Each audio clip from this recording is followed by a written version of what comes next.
살아계신 하나님 아버지, 코로나19로 인하여서 저희들이 예배당에 모여서 함께 예배하며 교제하지 못하는 아픔이 지속되고 있습니다. 하나님께서 하루속히 코로나19가 진정되게 도와주셔서 일상생활에 어려움이 없도록 도와주시옵소서.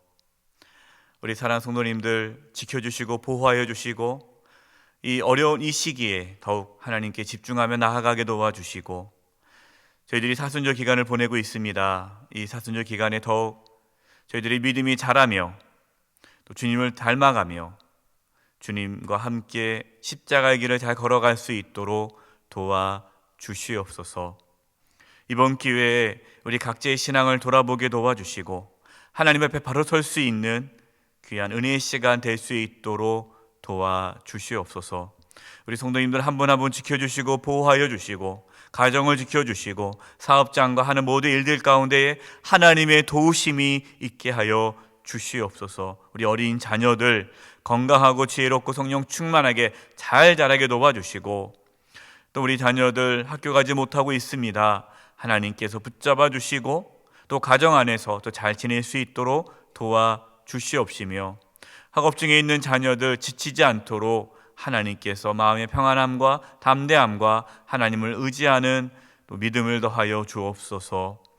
해외 유학 중에 있는 우리 자녀들, 또 군 복무 중에 있는 자녀들 하나님께서 지켜주시고 보호하여 주시고, 특별히 해외에 있는 우리 선교사님들, 또 해외에 있는 우리 성도님들 힘들고 어려움 가운데 있는데 이 환난에서 지켜주시고 보호하여 주시옵소서. 하나님 말씀을 나누고자 합니다.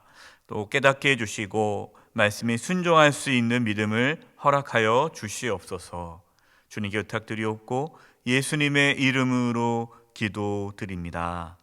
아멘. 네, 사랑하는 성도님 늘 평안하셨습니까? 또 하나님의 은혜가 우리 모든 성도님들 가정에 또 삶의 자리에 있기를 바랍니다.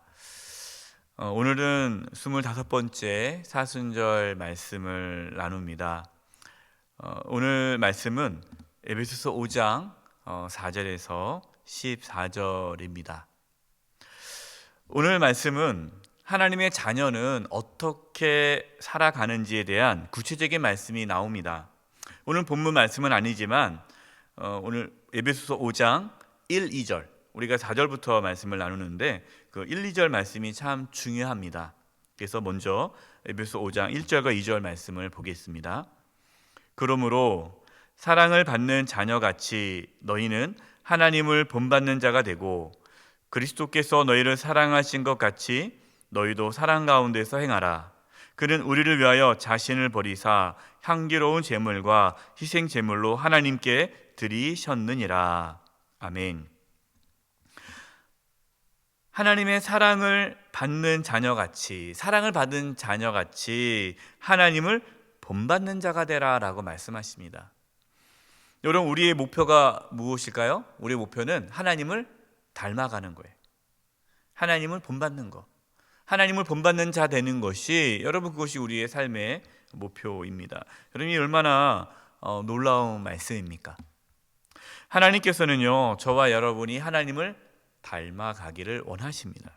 그런데 누가 하나님을 닮을 수 있을까요? 누가 하나님을 본받을 수 있습니까? 하나님의 사랑을 받은 자. 그러니까 하나님의 사랑을 받은 자만이 하나님을 본받는 자가 될 수 있다라는 말씀입니다. 우리의 힘으로 하나님을 본받을 수가 없습니다. 하나님의 사랑이 우리 가운데 부어져서 그 하나님의 사랑이 우리로 하여금 하나님을 닮아가도록 이끄는 거예요. 그래서 그리스도께서 우리를 사랑하신 것 같이 우리도 사랑 가운데서 행하라 라고 말씀하시는 겁니다. 그리스도의 사랑을 알지 못하면 사랑할 수가 없는 거예요. 예수님께서는요, 우리를 위하여 자신의 목숨을 내어 놓으셨습니다. 자신을 버리셨어요. 향기로운 제물과 희생 제물로 하나님께 드리셨습니다. 이것을 아는 자는, 그 예수님의 사랑을 아는 자는 예수님처럼 사랑하게 된다라고 말씀합니다. 이제 3절 말씀부터는 구체적으로 하나님을 본받는 것이 어떠한 것인지, 도대체 그 하나님을 본받는 삶이 어떤 삶인지를 구체적으로 이제 말씀을 해 주시는데요. 3절입니다. 에베소서 5장 3절. 음행과 온갖 더러운 것과 탐욕은 너희 중에서 그 이름조차도 부르지 말라. 이는 성도에게 마땅한 바니라. 음행과 온갖 추행이나 탐욕은 그 이름조차도 부르지 말라. 4절입니다. 누추함과 어리석은 말이나 희롱의 말이 마땅치 아니하니 오히려 감사하는 말을 하라. 여기서 누추함이라는 이 단어는요, 이 더럽고 추잡함을 뜻합니다. 그러니까 이러한 더러운 말, 상스러운 말, 추잡한 말, 어리석은 말, 희롱하는 말, 그러니까 상대방을 무시하고 깎아내리고 성적인 모욕을 주는 그러한 상스러운 말을 뜻하는 거예요. 이런 거 하지 말라. 이런 말은 마땅치 않다. 하나님의 자녀가 하기에는. 여러분, 하나님을 본받는 것은 무엇으로 나타납니까? 우리의 언어에서 나타나요. 언어. 그래서 하나님을 본받게 되면 우리의 언어가 바뀝니다. 말이 바뀝니다. 그 사람이 쓰는 언어가 그 사람의 됨됨이가 되는 거예요. 그래서 우리의 말에는, 우리의 언어에는 감사함이 있어야 된다는 거예요. 그러니까 오히려 감사하는 말을 하라. 우리 교회가 사랑의 천국방언을 하지 않습니까? 우리 초대 설립 목사님 김종수 목사님께서 사랑의 천국방언을 강조하셨잖아요. 왜 그렇습니까? 하나님을 본받는 그 삶에 가장 첫 번째 나타나는 것이 말이에요. 언어라는 거예요. 그래서 말이 바뀌는 거예요. 사랑의 말을 하는 거예요. 그것이 사랑의 천국방언이에요. 감사합니다. 고맙습니다. 여러분, 이것이 하나님을 본받는 자의 모습이에요. 어떤 분들은 그 말에 고맙습니다, 감사합니다가 없어요. 뭐 늘 당연한 거고, 아무리 잘해도 그게 뭐 당연한 거고, 안 해준 것에 대해서 불평하고 원망하고, 늘 상대방에게 그 전가하고 비난하고, 잘한 건 다 자기가 잘한 거고 못한 건 다 다른 사람이 못한 거고. 여러분, 이것은 하나님을 닮아가는 자의 모습이 아니죠. 주변 분들에게, 또 가족들에게 고맙습니다, 미안합니다, 사랑합니다, 이런 말을 할 수 있기를 바랍니다. 이것이 하나님을 닮아가는 자의 모습이에요. 5절입니다. 너희도 정녕 이것을 알거니와 음행하는 자나 더러운 자나 탐하는 자 곧 우상 숭배자는 다 그리스도와 하나님의 나라에서 기업을 얻지 못하리니. 누가 천국에 못 들어간다고 합니까? 누가 하나님 나라에서 기업을 얻지 못합니까? 우상 숭배자예요. 우상 숭배자. 여러분, 여기서 우상 숭배자란 단순히 다른 신을 섬기는 자를 뜻하는 것이 아닙니다. 우상 숭배자가 여기서는 뭐라고 나옵니까? 음행하는 자, 더러운 자, 탐하는 자, 그러니까 탐욕으로 가득한 자죠. 이 땅을 사랑하고 이 땅에 집착하며 살아가는, 이것이 우상 숭배예요. 하나님과 재물을 겸하여 섬길 수 없지 않습니까? 그러니까 재물에 대한 욕심이 가득한 자, 이 우상 숭배자예요. 그래서 골로새서 3장 5절에 이렇게 말씀합니다. 그러므로 땅에 있는 지체를 죽이라. 곧 음란과 부정과 사욕과 악한 정욕과 탐심이니 탐심은 우상 숭배니라. 여러분, 이 말씀을 오해하시면 안 돼요. 그러면 죄를 지으면 천국에 못 들어가나 보다. 여기 그 말씀이 아닙니다. 저와 여러분은 죄인이기 때문에 하나님의 심판을 받을 수밖에 없습니다. 그러나 예수님께서 우리의 죄를 대신 짊어지시고 십자가에서 피 흘려 죽으심으로 우리가 죄사함을 받고 천국에 들어가게 되는 것이에요. 누구든지 예수님을 믿으면 죄사함을 받게 됩니다. 그렇지만 분명한 사실은 우리가 진심으로 예수님을 믿는다면, 정말 믿는다면 하나님의 사랑을 알겠죠. 하나님의 사랑을 아니까 믿는 거 아닙니까? 이렇게 하나님의 사랑을 알게 되면 하나님을 사랑하게 되고 하나님을 닮아가게 된다는 거예요. 하나님을 닮아가는 자가 어떻게 음행과 탐심이 가득한 우상 숭배자로 살아갈 수 있겠습니까? 그럴 수 없죠. 만약 그렇다면 그 사람은요, 예수님을 믿지 않은 자예요. 여러분, 믿음은 삶의 열매로 나타납니다. 물론 우리가 완전하지 못하죠. 우리는 완전하지 않기 때문에 또 때로 죄를 짓습니다. 하지만 분명한 사실은 예수님 믿으면 죄에 대해서 민감하게 되고 죄와 싸우게 됩니다. 그리고 우리가 연약함으로 인하여 죄의 길에 빠질 때에 회개하고 다시 주님께 나아가게 되는 거예요. 6절과 7절입니다. 누구든지 헛된 말로 너희를 속이지 못하게 하라. 이로 말미암아 하나님의 진노가 불순종의 아들들에게 임하나니 그러므로 그들과 함께하는 자가 되지 말라. 교회 안에서 헛된 말로 속이는 자가 있다라는 겁니다. 헛된 말로 속이는데 이 헛된 말이 뭡니까? 음란과 탐심으로 가득한 삶을 살아도 괜찮다, 이렇게 말하는 자들이 교회 내에 있다는 거예요. 그러니까 우리가 믿음으로 구원받는 것이지 행위로 구원받는 것이 아니다. 그렇기 때문에 행함이 없는 믿음, 그러니까 우리가 아무렇게 살아도 괜찮다, 우리가 착하게 살아 구원받는 거 아니다, 믿음으로 구원받는 거기 때문에 행함이 없어도 괜찮다라는 이렇게 잘못된 헛된 말로 속이는 자가 있다라는 거예요. 오늘날 이 구원파가 있지 않습니까? 구원파. 여러분, 구원파가 이단인데 구원파가 왜 이단이에요? 그들은 우리가 구원받았기 때문에, 믿음으로 구원받았기 때문에 우리는 죄를 지어도 괜찮다, 그래서 회개하지 못하게 해요. 회개할 필요 없다라는 거예요. 이미 우리는 죄 용서 받았으니까 회개할 게 없다. 여러분, 그들은요 삶의 열매가 없어요. 행함이 없는 믿음, 순종이 없는 믿음은 믿음이 아닙니다. 8절입니다. 너희가 전에는 어둠이더니 이제는 주 안에서 빛이라. 빛의 자녀들처럼 행하라. 우리는 예수님 믿기 전에는 뭐였습니까? 어둠이었습니다. 어둠. 그래서 어둠이기 때문에 빛의 열매를 맺을 수가 없어요. 그러나 이제는 주님 안에서 빛의 자녀가 되었기 때문에, 그래서 빛의 자녀들처럼 살아가는 것입니다. 9절입니다. 빛의 열매는 모든 착함과 의로움과 진실함이 있느니라.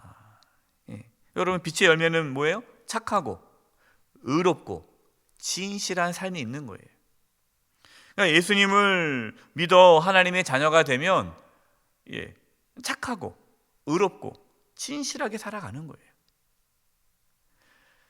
착하고 의롭고 진실하다면 여러분, 한국교회는요 세상으로부터 손가락질을 받지 않을 것입니다.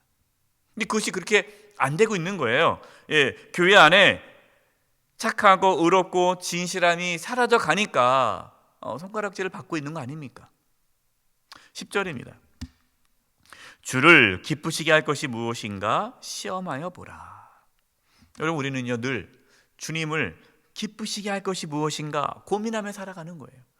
어떻게 하면 주님을 기쁘시게 할까? 지난 주일에 임시 당회를 통해서 코로나19의 대책에 대해서 논의를 했습니다. 근데 그 논의하면서 이런 걸 얘기를 했어요. 코로나19로 인해서 교회 재정이 많이 줄었습니다. 예배당에 나와서 우리 성도님들이 예물을 드리지 못하니까, 또 여러 가지 또 경기가 어려워져서 사실 교회 재정이 많이 줄었어요. 그래서 재정 긴축을 해야 될 상황입니다. 하지만 이러한 상황에서도 이 코로나19로 인해서 어려운 이웃들, 교회들이 있지 않습니까? 그래서 저희 교회에서는 어려운 지역 주민을 위해, 어려운 분들을 위해 1,000만 원 구제비를 쓰기로 결정을 했어요. 그 다음에 또 어려운 교회, 요즘에 어려운 교회들이 많습니다. 작은 교회들이 재정적으로 많이 어려워서 힘들어하는 가운데 있기 때문에 또 이 어려운 교회, 우리 주변의 어려운 교회, 또 특별 어려운 또 당하고 있는 교회를 위해서 1,000만 원 선교비를 지출하기로 결의했습니다. 여러분, 우리 교회도 어려운데, 우리 교회도 지금 재정이 어려운 상황인데 그렇게 구제비로 선교비로 2,000만 원을 지출하기로 결의한 그 이유가 뭡니까? 이유는 하나예요. 그것이 주님을 기쁘시게 하는 일이기 때문에 하는 거예요. 또한 우리 교회는 중앙재난안전대책본부에서 지난번에 이제 4월 5일까지 강력한 사회적 거리두기를 요청했습니다. 그래서 처음에 이제 우리가 4월 5일 주일에 다시 예배당에서 예배를 드리기로 생각을 했었는데 또 중앙재난안전대책본부에서 4월 5일까지 사회적 거리두기를 요청한 상황이기 때문에 우리가 4월 5일 주일을 영상 예배로 하고 4월 12일 그날이 이제 부활주일입니다. 4월 12일 주일부터 예배당에 모여서 예배 드리도록 잠정적으로 결정을 했습니다. 또 사회에 또 여러 가지 또 어려움이 있어서 또 미뤄질 수도 있기 때문에 잠정적으로 일단은 4월 12일 주일에 우리가 예배당에 모여서 예배하는 걸로 좀 준비하려고 합니다. 여러분, 왜 그렇게 합니까? 그것이 지금 교회가 사회적인 책임을 감당한 일이기 때문에, 지금 그것이 지금 교회가 해야 할 착하고 의로운 일이기 때문에 그렇게 하는 거예요. 물론 우리 성도님들 빨리 예배당에 모이고 싶죠. 우리 모두가 다 예배당에 모여서 예배드리고 싶어요. 그러나 그렇게 하지 않는 것이, 그것이 착함과 의로움이기 때문에 그렇게 하지 않는 거예요.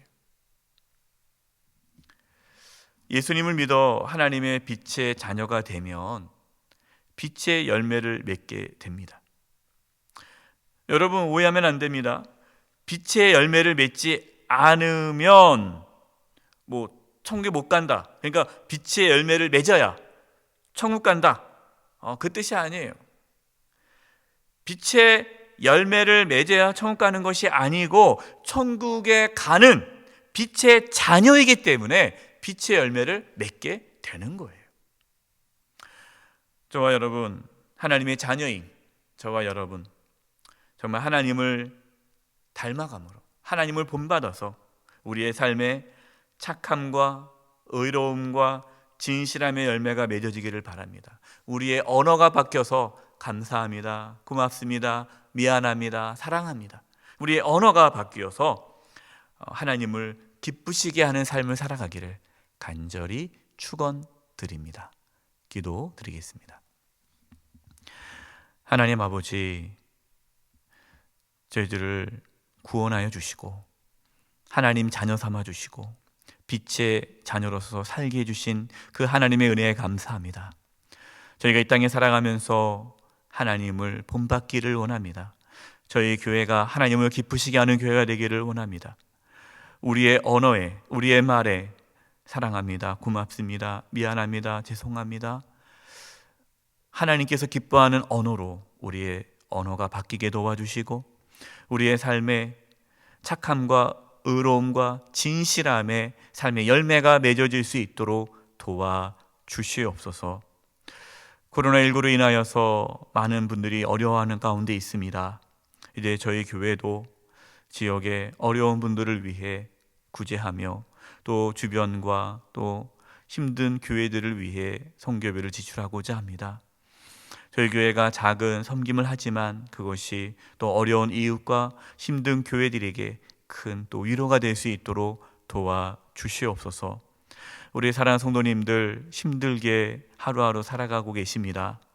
하나님께서 붙잡아 주시고 지치지 않게 해주시고 장기적으로 이렇게 사회적 거리두기를 두는 이 상황에서 영적으로 약해지지 않게 해주시고 또 마음이 약해지거나 몸이 약해지지 않도록 하나님께서 영육의 강건함을 허락하여 주시옵소서. 특별히 자영업 하시는 우리 성도님들 매우 힘들어하는 가운데 있습니다. 하나님, 우리 자영업 하시는 우리 모든 성도님들 또 지치지 않게 해주시고 위로하여 주시고 붙잡아 주시고 잘 견뎌낼 수 있는 힘을 더하여 주시옵소서. 우리 온 성도가 이 어려움 가운데 더욱 하나님께 나아가게 도와주시고 하나님의 위로와 또 함께 하심을 깊이 경험케 도와 주시옵소서. 오늘 하루의 삶을 주님께 의탁합니다. 하나님께서 붙잡아 주시고 인도하여 주시옵소서. 주님께 의탁드리옵고 예수님의 이름으로 기도드립니다. 아멘.